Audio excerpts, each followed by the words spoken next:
올리겠습니다. 감사합니다.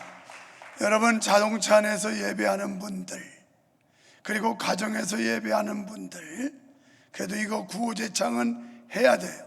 다 아이들까지 다 손들고, 자, 구호제창 하겠습니다. 한 사람씩 내 집을 안위오는 없고, 이 열악한 환경 그리고 교회에 대한 압제가 심각해지는 이때에 예배에 참여하는 여러분에게 하나님의 은총과 축복이 함께 하시기를 축원합니다. 본장은 지금까지에서 보여준 이스라엘의 바벨론 포로에 대한 예언보다 범위를 훨씬 뛰어넘는 아주 구체적이고 생생한 예언으로 가득 차 있습니다. 본문은 단지 이스라엘이 바벨론에서 정치적으로 해방되는 것을 넘어서는 말씀입니다. 그러니까 장차 영적 이스라엘 된 자들에게 죄로부터 영원한 구원을 주신다고 하는 예언의 말씀입니다. 또한 영적이고 범우주적인 메시지를 담고 있습니다. 우리는 본문에서 메시아 그리스도의 구원 사역의 특징을 엿볼 수가 있습니다. 그래서 저는 오늘 여호와의 종의 임무라 이렇게 제목을 정해보았습니다. 지금까지 선지자는 40장에서 48장까지 이스라엘이 바벨론에서 해방된 사실을 예언하고 있습니다. 그러나 이제 본장에 오면서 현세적 차원에서 한 단계 올라가서 멀리 신약시대를 내다보고 있는 예언의 말씀입니다. 본문에서는 놀라운 구원 사역을 수행할 메시아, 그러니까 그리스도의 모습이 아주 생생하게 드러나고 있습니다. 먼저 예수 그리스도의 신적인 권위에 대해서 말씀하고 있어요. 메시아의 성육신에 관해 말씀하는데 1절에서 보면 여기서 내가 태에서 나옴으로부터 나를 부르셨고 내가 어미 복중에서 나옴으로부터 내 이름을 말씀하셨으며 라고 말씀합니다. 그러니까 이사야는 이때 벌써 수백 년 후에 오실 예수 그리스도를 보고 있었던 겁니다. 이 땅에 메시아로 오실 예수 그리스도를 우리에게 전해주고 있는 것입니다. 빌립보서 누가복음 1장 31절로 33절에 보면 메시아 그리스도는 이미 어미 복중에 잉태하기 전에 하나님의 부르심을 받았다라고 말씀합니다. 빌립보서 2장 6절에 보면 그리스도의 신적인 권위에 대해서 말씀하시면서 원래 예수님은 하나님과 같은 분이지만 동등됨을 취하지 않고 이 땅에 내려오셔서 낮고 천한 인간의 몸을 입고 오셔서 메시아로 오심으로 우리의 구세주가 되었다라고 말씀하고 있습니다. 이사야는 1차적으로 이스라엘의 포로 해방을 내다보고 있었지만 궁극적으로는 멀리 신약시대에 일어날 일, 메시아 예수 그리스도를 통하여 이방인들이 그리고 열방의 많은 민족들이 하나님의 자녀가 되는 것을 보고 꿈꾸고 있었던 사람입니다. 하나님은 이스라엘 선택하셨기 때문에 하나님의 표현은 나의 종이라 이렇게 말씀하고 있습니다. 메시아는 하나님의 종이셨습니다. 예수님은 하나님의 고귀한 아들이십니다. 죄악 가운데 있는 인생을 영원히 해방시켜 주실 구원자이십니다. 예수 그리스도는 우리를 회복시켜 주실 수 있는 유일한 분이심을 믿습니다. 십자가에서 생명을 버리시고 그리고 부활하심으로 생명을 다시 얻으신 분이십니다. 그리하여 마귀의 압제에 있던 우리, 하나님께 버림받았던 우리를 다시 살리사 회복시켜 주셨습니다. 흩어진 이스라엘을 그들 조상의 땅으로 돌아오게 하는 이스라엘 민족 회복의 역사 말입니다. 마찬가지로 우리를 구원하사 영원한 천국에 들어가게 하심을 의미합니다. 2절에서 보면 여호와의 종은 날카로운 칼, 마광한 살 같다 이렇게 말씀을 해요. 내 입을 날카로운 칼같이 만드시고 나를 그 손 그늘에 숨기시며 나로 마광한 살을 만드사 그 전통에 감추시고 내게 이르시되 너는 나의 종이요 내 영광을 나타낼 이스라엘이라 하셨느니라. 아멘. 여기서 2절의 말씀은 메시아는 어떤 분이냐, 우리의 심령을 찔러 쪼개는 메시아, 그러니까 그리스도의 능력 있고 권위 있는 말씀을 증거하고 있는 겁니다. 히브리서 4장 12절에 보면 하나님의 말씀은 살아있고 운동력이 있다라고 말씀하면서 이것은 좌우의 날선 어떤 검보다도 예리하여 혼과 영과 및 관절과 골수를 찔러 쪼개기까지 하며 마음과 생각을 감찰하신다 이렇게 말씀합니다. 이 말씀은 무슨 말이냐 하면 여호와의 종의 메시지, 그러니까 하나님의 말씀은 비수와 같이 우리의 심령을 찌르는 놀라운 능력이 있다라는 사실입니다. 이 말씀을 믿으시면 아멘 합시다. 하나님의 말씀, 여러분 참 희한하죠? 한 군데서 같은 장소에서 한 목사의 입을 통해서 선포되는 말씀인데 어떤 사람은 그 말씀이 감사의 은혜로, 어떤 사람은 교훈과 교육의 말씀으로, 어떤 사람은 깨우침과 가책의 말씀으로, 그래서 어떤 사람에게는 감사하게 하고 어떤 사람은 회개하게 하고 뭐 여러 가지 반응들이 나타납니다. 이것은 어떤 특정인을 향한 말씀이 아니고 공개적으로 한 장소에 다수의 회중들을 향해 선포되는 말씀인데 그 말씀을 받아들이는 반응이 다르다는 거예요. 왜 그럴까요? 그것은 여러분의 영적 심령 상태에 따라서 다르게 반응이 나타납니다. 그래서 우리가 하나님 앞에 온전하고 깨끗하고 믿음으로 행한 사람은 떳떳함, 감사함, 하나님의 은혜에 고마움 이런 걸 느끼지만 그렇지 못한 사람들은 마음에 찔림이 오고 가책이 오고 뭔가 막 마음이 틀어지는 것처럼 아프고 이런 반응을 일으킬 수 있다라는 겁니다. 그래서 하나님의 말씀은 살아있고 운동력이 있어 좌우의 날선 어떤 것보다도 예리하여 우리의 혼과 골수와 우리의 심령을 감찰하시는 이런 말씀이라는 거예요. 때문에 우리의 심령 상태에 따라서 하나님의 말씀을 듣고 나타나는 반응이 다르다는 겁니다. 이 사실을 우리는 분명히 믿어야 합니다. 이 대목에서 제가 부여할 그런 내용이 있습니다. 사실 이 설교는 수주 전에 이게 이미 작성이 됐던 거고, 그리고 지난 화요일 날 들었습니다. 7월 첫째 주에 바른 헌금을 드리는 기쁨이라고 하는 제목으로 맥주 감사절 설교를 한 바가 있습니다. 그런데 거기서 일어났던 상황인데, 그래서 제가 2부, 3부 때 이런 이야기를 했어요. 여러분, 우리가 하나님 앞에 드리고 부족하게 드리지 말고 기왕에 드리는 거, 첫째 대목에 11조 이야기를 하면서 11조는 단돈 1원이 빠져도 그건 온전하니 안 되니 우리가 온전한 11조를 드리고 부족한 것보다야 조금 더 해서 온전하게 드리는 게 좋겠다, 이런 얘기를 했습니다. 그러면서 내가 이런 얘기했죠. 우리 교회 군 생활한 사람들이 많이 있어요. 33년씩 한 사람들이. 그래서 군대 생활 33년 하면 연금이 한 달이면 얼마씩 나오는 거 들어서 나도 안다. 또 교육공무원 선생님들 현직도 많고 뭐 교장으로 은퇴한 사람도 많고 많아요. 그래서 선생님들도 정년 퇴임하면 대략 얼마라는 것도 들어서 안다. 또 사업을 하는 가정들도 저 사업의 그 분위기를 보면 그게 플러스 알파가 있고 저 사람이 적어도 11조는 어느 정도 내는 것이 그 사업의 수익에 합당하다는 것도 짐작해 볼 수 있다. 그러니 사람인 담임 목사도 그 정도 추산을 하고 추측을 한다면 전지하신 하나님, 그분이 어찌 모르시겠느냐.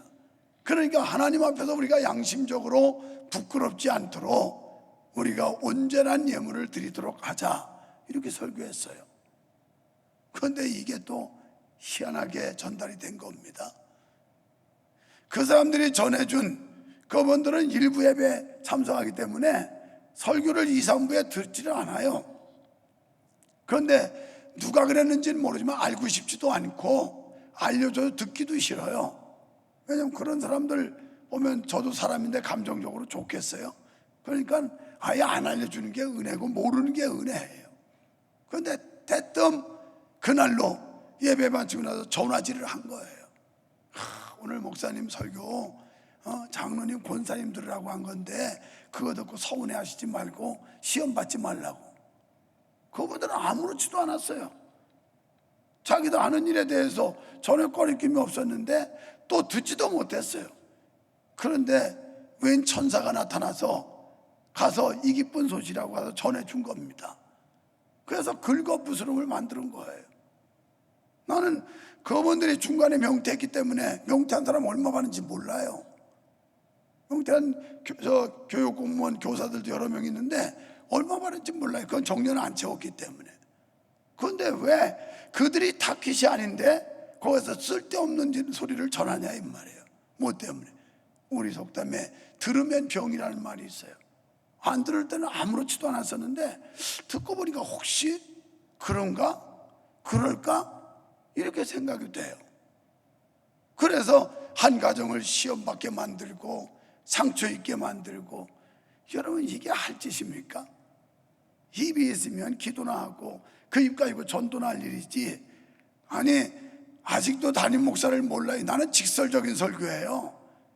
뭐든 누구 보고 대신 가서 전하라고 그따위 설교 하지도 않아요.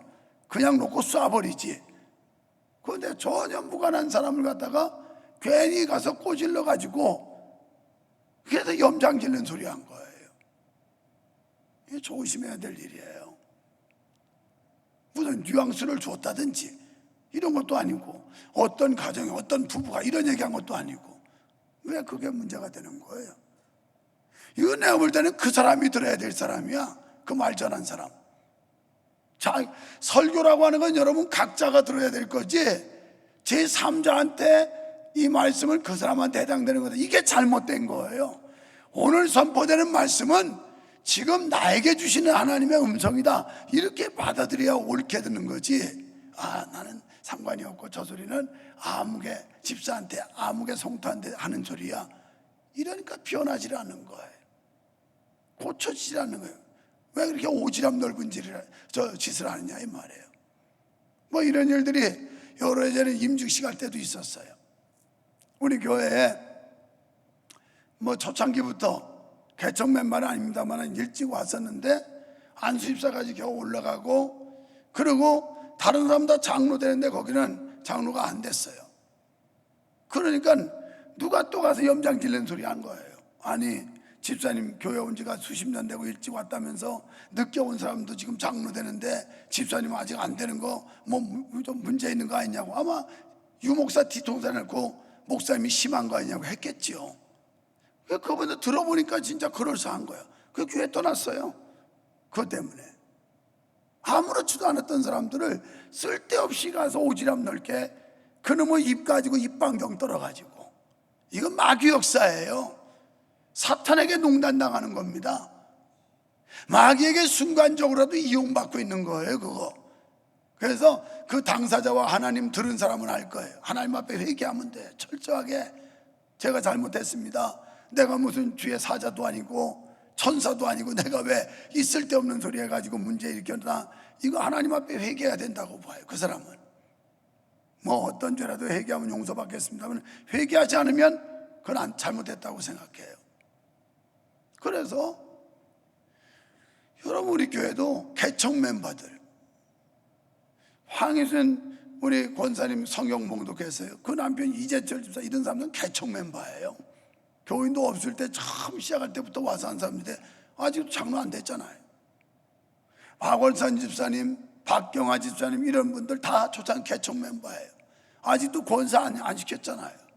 그 사람들은 아무렇지도 않게 생각하고 있어요. 그래서 이런 걸 갖다가 때리는 쉼이보다 말리는 그 쉬는 년이 더 얄밉다는 거야. 옆에서 자꾸 꼬질르고 부추기는 이런 인간들이 더 미웠다는 거예요. 그래서 여러분, 우리는 이사야 6장에 보니까 이 입 가지고 짓는 죄가 얼마나 많은지, 이사야 선지자가 뭐라 그러냐면 하나님의 보좌의 영광을 보고 화로다 나는 망하게 되었도다, 나는 입술이 부정한 자로다. 그랬더니 천사가 제단 숲을 가다 입을 먼저 지져주잖아요. 입을. 야고보 3장에 가보면 말을 어가기 위해서 재갈을 물린다고 그랬어요. 우리는 말씀의 재갈 물어야 되고, 성령의 재갈 물어야 되고, 기도의 재갈 물어야 되고, 이 재갈을 물어야지 이런 거 안 물으니까 쓸데없는 수다 떨고 다니는 거예요. 또 야고보서 3장에 쭉 내려가 보면 이거 세치밖에 안 되는 이 혀 조심하라는 거예요. 혀 조심. 내 지난 화요일날 들어보니까 너무 속상하더라고요. 아니, 있지도 않은 얘기, 해당도 안 되는 얘기 왜 쓸데없이 오지랖 넓게 얘기해가지고 상처받게 하고 문제 일으키냐 이 말. 교회가 잘 되려면 이런 거부터 제대로 단속이 돼야 되고, 이런 거부터 조심을 하지 않으면 교회가 사탄이 역사예요. 혼란이 오고. 그래서 하나님의 말씀을 들을 때 저 말씀은 전부 다 나한테 주시는 말씀입니다. 우리 가정에 주시는 말씀입니다. 이렇게 들으면 문제가 안 생겨요. 그런데 나는 아무 상관없고 제3자 아무개한테 하는 말씀이야. 이러니까 변하지를 않는 거예요. 두 번째, 6절에서 여호와의 종은 땅 끝까지 구원을 베푸실 분이라고 말씀합니다. 그가 가라사대 내가 나의 종이 되어 야곱의 지파들을 일으키며 이스라엘 중에 보존된 자를 돌아오게 할 것은 오히려 경한 일이라. 내가 또 너로 이방의 빛을 삼아 나의 구원을 베풀어서 땅 끝까지 이르게 하리라. 아멘. 여러분, 시공의 제약을 받는 우리 인간으로서는 땅 끝까지 우리의 능력으로 복음을 전할 수가 없습니다. 이 일은 여호와의 종 메시아 그리스도만이 하실 수 있는 일입니다. 메시아 그리스도는 단순히 성경 교사나 우리가 학교에서 배운 대로 조금 위대한 성인, 4대 성인의 한 사람이 아니고, 또 혹은 지도자가 아니라 분명히 신적인 권위를 가지신 하나님의 아들이심을 믿습니다. 본문에서 바벨론 포로로 잡혀갔던 이스라엘이 해방되어 돌아오는 것은 그리 큰 일이 아니라는 것입니다. 결국 장차 신약시대 모든 이방인들이 복음을 듣고 구원으로 초대받게 될 것을 암시하고 있는 것입니다. 다시 말하면 여러분 한 분이 구원받은 거 그리 큰 일이 아니라는 거예요. 여러분 한 사람 구원된 게 그렇게 큰 일이 아니라는 거예요. 다시 말하면 여러분을 통해서 더 많은 사람들이 주님께로 돌아오게 하는 일, 이것이 큰 일이라는 겁니다. 내가 먼저 하나님의 사랑받고 은혜받고 구원받은 자로서 나를 통하여 더 많은 사람들이 주님께로 돌아오게 하는 일, 이것이 가장 큰 일이라는 거예요. 여기서 하나님의 종의 사명을 찾을 수가 있습니다. 하나님의 종은 세상을 향해 보내심 받은 자들입니다. 하나님의 종은 세상에 대하여 빛이요 소금입니다. 마태복음 5장 13절로 16절에 보면 너희는 세상의 소금이요 빛이라 말씀이 나와요. 그러면서 이 소금과 빛의 사명은 뭐냐? 착한 행실. 이 착한 행실을 통해서 믿지 않는 사람들에게 우리의 이 착한 행실을 보여줌으로 그들이 마음이 감화 감동을 받고 주께로 돌아오도록 하는 이 복음의 매개체 역할을 우리들이 해야 된다는 것입니다. 세상에 살지만 언제나 선민의 사명을 망각해서는 안 된다는 말씀입니다.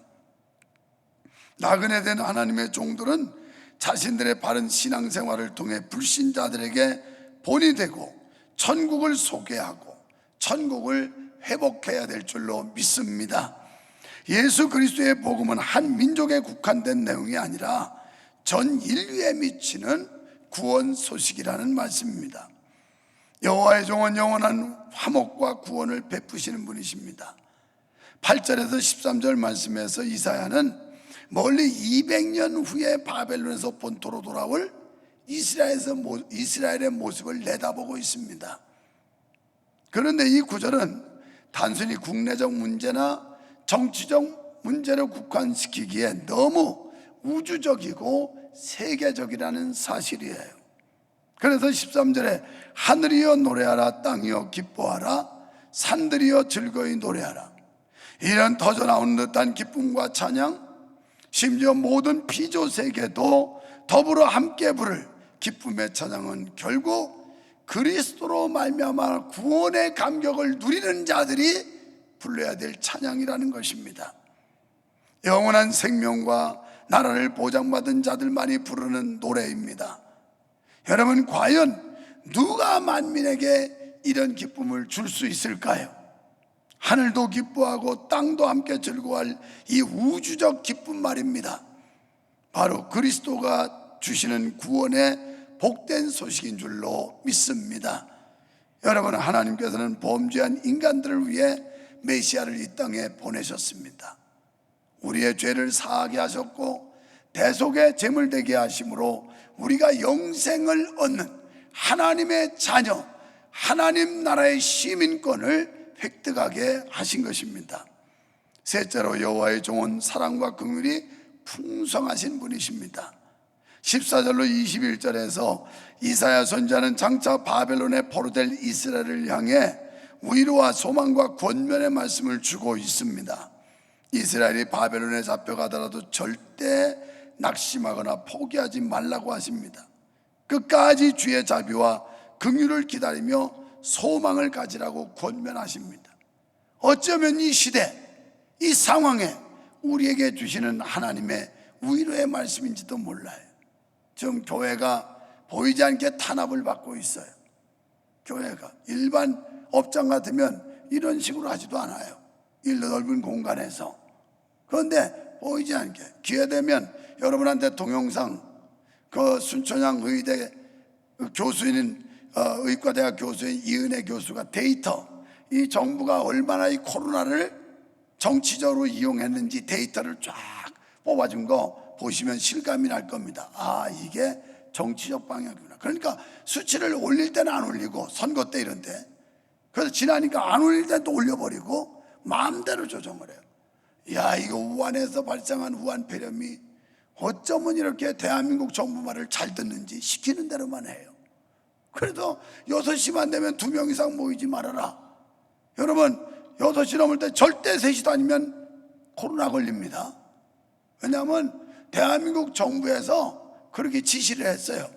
낮에는 가만히 있다가 6시 땅 되면 그때부터 2명 이상 모이는 사람한테 공격해라. 그래서 식당에서 밥을 먹다가도 5시 반에 들어가서 밥 먹다 6시 되면 3시 먹던 사람 하나는 빨리 나가야 돼요. 그게 지금 요구하는 거예요. 그뿐인가요? 택시 3명이 합성에 타고 가다가 가는 중에 6시 되면 한 사람 얼른 내려야 돼. 3시 다 타고 가면 그것도 반칙이에요. 코로나가 걸려요. 코로나가. 이러면 코로나가 어떻게 대한민국 정부 얘기만 듣는지. 여러분, 내가 지난주에 새벽에 기도하는데 그런 생각이 문득 듣더라고요. 저기다 대형 현수막, 코로나 수급이 민생 안정이다, 민생 안정은 코로나 수급이 답이다, 이런 거 크게 써보지고 싶더라고요. 아니, 코로나 수급이 아니라 그건 뭐지? 이거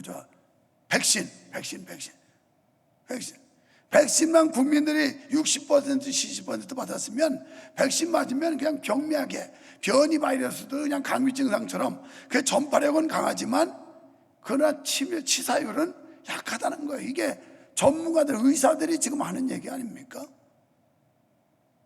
그런데 뭐 50세에서 55세, 55세에서 59세 뭐 예약해라 그랬다가 그냥 폭주하고 되지도 않고 코로나 백신이 없어가지고 놓지도 못하고 이 지경을 하면서 지금 자영업자들 목 조이고 죽이고 난리가 났어요. 거기에 싸잡힌 게 이 교회까지도. 아쉬운 건 지금 이 교회 종교 예배 헌법에 보장된 자유를 억압하는 거, 뭐 대면 예배라는 용어 자체가 잘못됐다, 비대면 잘못됐다가 뭐 가처분 냈더니 행정심판 냈는데, 그러면 인원을 10% 20% 모이라든지, 그건 아니고 여전히 20명이면 19명까지만 모이라는 거예요. 완전 정치 방역하고 있어요. 정치방. 이 큰 공간에 여기 몇백 명 들어와도 끄떡도 없어요. 그리고 교회 때문에 발생한, 종교단체 발생한 4.5%밖에 안 돼요. 그것도 다른 종교 막 포함해서 해도. 그런데 교회만 가면 바이러스 걸리는 거야. 내가 한번 뭐 인터넷 보니까 삼성에서도 반도체 계열에 교회 갔다 오면 일주일 자가격리해라, 이렇게 뭐 더 강화시켜가지고 또 이렇게 공문을 내보냈어요. 그래가지고 열받아가지고, 이거 한국교회 연합단체가 깨어있으면 삼성 제품 불매운동을 벌려야지 이 등신들이 가만히 있다고 내가 그랬어요. 삼성 그렇게 교회를 폄훼한다면 당신의 핸드폰이고 나발이고 전부 다, 나는 그래도 죽어도 삼성 것만 썼어. 그래도. 근데 이것들이 고마운 줄 모르고 무슨 교회가 감염의 온상인 것처럼 공격하고 이짓하고 있어요. 그래도 교회 예배 갔다 오면 일주일 자가격리하래, 출근하지 말라고. 이 사회 여론이 이따위로 몰아가고 있어요. 교회 주차장이 지하만 아니면 지하에서 해버릴까. 그냥 지금 보니까 어느 교회는 우리 교단에 그냥 마당이 넓으니까 강단을 마당으로 갖고 와가지고 거기서 차 안에서 전부 FM으로 다 틀어놓고, 그러고서 차 쭉 대놓고서 설교하더라고. 그것도 좋은 방법 같아. 그것도. 여러분, 지금 얼마나 억압을 받고 압제를 받는지. 그러나 낙심하지 말라는 거예요. 하나님이 살아계시고 하나님이 역사하시고 하나님이 지켜주신다는 거예요. 그래서 15절에 보니까 어미가 자식을 잊지 않음처럼 하나님께서 절대로 잊지 않으신다 그랬어요. 갓 태어난 아이를 어미가 사랑하고 품에 안고 돌보는 것 같이 하나님께서 우리를 돌봐주신다고 약속하고 있어요. 계속해서 이스라엘을 자녀로 표현하고 있습니다. 여러분, 우리를 죄에서 구원하시는 메시아의 사랑이 이와 같습니다. 우리가 잘나거나 선한 공적이 있어서가 아니라 그저 죄인을 불쌍히 여기시고 긍휼히 보시는 하나님의 은혜로 우리를 구원받게 하셨고 하나님의 자녀 삼아 주신 줄 믿습니다. 이를 위해서 예수님께서는 십자가에 자기 몸을 내어주셨어요. 그런데 이 사랑을 누가 끊겠습니까? 로마서 8장 35절에 누가 우리를 그리스도의 사랑에서 끊으리요? 환난이나 곤고나 핍박이나 기근이나 적신이나 위험이나 칼이랴. 뭐 코로나 바이러스, 이런 거 많은 방역 정책, 이런 것들이 어떻게 하나님과 우리 사이를 끊느냐는 거예요. 어떤 권력이, 어떤 칼, 권력, 어떤 문화, 어떤 세력들이 하나님과 우리의 맺어진 이 사랑의 관계를 끊을 자가 있겠느냐. 여러분, 하나님께서는 범죄한 우리를 위해 메시아를 이 땅에 보내주셨습니다. 8절에 하나님께서는 때를 따라 허락해 주시는데 지금이 바로 은혜 받을 만한 때요, 구원의 때라고 말씀하십니다. 지금 이 어려운 시기, 이 압제받는 때, 이 때가 은혜 받을 때요, 구원의 때인 줄 믿습니다. 여호와의 종은 우리를 언약의 사람으로 삼으셨어요. 구절에 잡혀있는 자에게 나오라 하시며 흑암에 있는 자에게 나타나라 하시며 그들에게 풍성한 복과 평안의 복을 주십니다. 그리고 보루의 귀한 길에서 풍족하게 하시며 깊은 골짜기가 평지가 되게 하시겠다고 말씀하십니다. 하나님께서는 이스라엘 백성들을 선민으로 부르시고 그리고 축복을 약속하셨습니다. 하나님께서 그 백성들의 하나님의 뜻대로 행할 때는 복을 주십니다. 나라도 마찬가지로 하나님의 뜻대로 하면 나라가 강성합니다. 그러나 우상 섬길 때는 진노의 채찍으로 사랑을 나타내십니다. 본문의 이스라엘 백성들에게 다시금 내게 돌아오면 기업을 상속하게 될 것이라고 8절에 말씀하십니다. 14절에서는 오직 시온이 이르기를 여호와께서 나를 버리시며 주께서 나를 잊으셨다 하였거니와 그 여인이 어찌 그 젖 먹는 자식을 잊겠으며 자기 대선한 아들을 긍휼히 여기지 않겠느냐. 그들은 혹시 일지라도 나는 너를 잊지 아니할 것이다. 어떤 때는 하나님이 안 계신가? 하나님이 날 버리셨나? 하나님이 안 믿으면 나를 무관심하시나? 이런 생각이 들 때가 있을 거예요. 하나님이 야속하기도 하고 원망스러울 때도 있을 겁니다. 하나님이 나를 버리셨다고, 잊어버리셨다고 낙심할 때도 있는데 하나님은 절대 그렇지 않다고 말씀하셔요. 안 잊어버린다. 내가 너를 버리지 않는다. 이 약속 믿으시기 바랍니다. 그래서 이스라엘 백성을 시온이라고 부르기도 했는데 신약에 와서 택함받고 구원받은 성도를 가리켜 시온이라고 부릅니다. 하나님의 활동의 중심지는 시온 곧 교회인 줄로 믿습니다. 그래서 다윗도 하나님의 교회를 지극히 사모했고 사랑했어요. 이런 마음에서 드라이브 스루 서비스라도 하자고 차 타고 교회 마당이라도 밟자고 이야기를 한 겁니다. 하나님의 활동의 중심지는 곧 교회입니다. 16절에서 손바닥에 새겼고 너의 성벽이 항상 내 앞에 있나니. 아멘. 손바닥에 새겼다는 뜻은 시온은 하나님의 중심지이다, 손은 활동의 근본이다, 이런 뜻이에요. 손바닥에 새겼다는 말씀은 내가 너를 잊지 않겠다는 뜻이에요. 우리는 옛날에 손바닥에 메모를 많이 했어요. 그리고 요새도 아주 중요한 그런 스케줄 같으면 저녁에 잘 때 혹시 잊어버릴까 봐 손바닥에 적어놔요. 그리고 세수하려면 당연히 봐야 되니까 잊지 않겠다는 거죠. 왜 하나님께서 그 많은 지체 가운데 너를 내가 손바닥에 새겼다고 하실까요? 그만큼 하나님이 잊지 않으신다는 겁니다. 그만큼 하나님이 우리를 버리지 않는다는 겁니다. 늘 하나님께서 생각하시고 우리와 함께 해주시고 보호해 주신다는 약속인 줄 믿습니다. 그래서 하나님의 손바닥에 있으니 언제나 안전하다, 너는 내 것이라는 뜻입니다. 사실 그때 여기 성벽이 항상 내 앞에 있나, 이 성벽은요 바벨론이 침략했을 당시에 성벽이 다 무너졌어요. 그래서 바벨론에서 1차 포로 귀환할 적에 1차로 온 사람들이 바로 성전을 수축을 하죠. 그래서 스룹바벨과 함께해서 스룹바벨 성전이라고 올립니다. 그 다음에 느헤미야와 함께 다시 2차 귀환을 한 사람들이 성벽을 쌓아요. 그러니까 성벽이 없었는데 하나님은 성벽이다. 이 말씀은 뭐냐면 너희가 눈에 보이는 성벽은 없지만 나 여호와 하나님께서 너희가 보이지는 못하는, 확인하지 못하지만 예루살렘 성벽으로 너희를 둘러쳤다, 이 말씀이에요.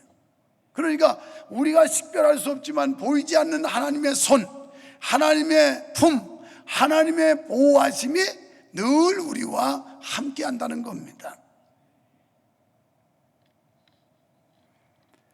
그렇습니다. 교회는 하나님 앞에 늘 있는 줄 믿습니다. 시온은 하나님의 손에 새겨져 있습니다. 교회는 하나님께서 보호하시는 줄 믿습니다. 하나님께서 우리를 눈동자같이 지켜주신다고 그랬어요. 눈동자, 신속하게, 아주 예민하게 눈동자처럼 지켜주신다. 로마서 8장 31절에 만일 하나님이 우리를 위하시면 누가 우리를 대적하리요. 사랑하는 여러분, 힘든 시기에 하나님이 여러분을 위하시면, 하나님이 우리 교회를 위하시면 누가 우리를 대적하겠습니까? 하나님의 이 백을 믿으십시오. 하나님께서 우리와 함께 하신다는 사실을 믿으십시오. 그리고 한 주간도 승리하십시오. 주님과 함께. 하나님 아버지 감사합니다. 하나님께서는 보이지 않는 성벽을 둘러친 치시고 우리를 지켜주시는 줄 믿습니다. 손바닥에 새기고 우리를 기억하시며 잊지 않으시는 줄 믿습니다. 젖먹이 아이를 품에 안은 엄마처럼 우리를 가슴에 끌어안고 우리를 지켜주시고 먹이시는 줄 믿습니다. 이 은혜를 우리가 받았으니 이 약속을 받았으니 이 어려운 시기를 잘 극복할 수 있게 하시고 슬기롭게 헤치고 나가 또 한 주간도 승리할 수 있도록 주여 도와주시옵소서. 예수님 이름으로 기도하옵나이다. 아멘.